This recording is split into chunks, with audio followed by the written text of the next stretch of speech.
বিসমিল্লাহিররহমানিররহিম। আসসালামু আলাইকুম এভরিওয়ান। আজ আমি আপনাদেরকে করে দেখাবো ঝটপট আনারসের জুস। চলুন দেখে নিন। আনারসের জুসের জন্য এখানে আমি দুটো আনারস নিয়েছি। প্রথমে আমি আনারসগুলো কেটে নেব। আনারসগুলো আমি এরকম ছোট টুকরো করে কেটে নিয়েছি।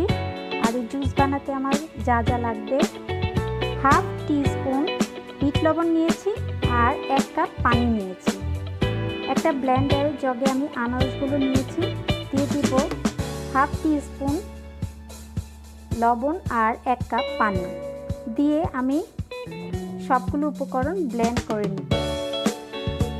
সবগুলো আনারস আমি ব্লেন্ড করে নিয়েছি। এবার একটা ছাঁকনি দিয়ে ছেঁকে নেব। একটা ছাঁকনি দিয়ে আমি জুসটা এভাবে ছেঁকে নেব।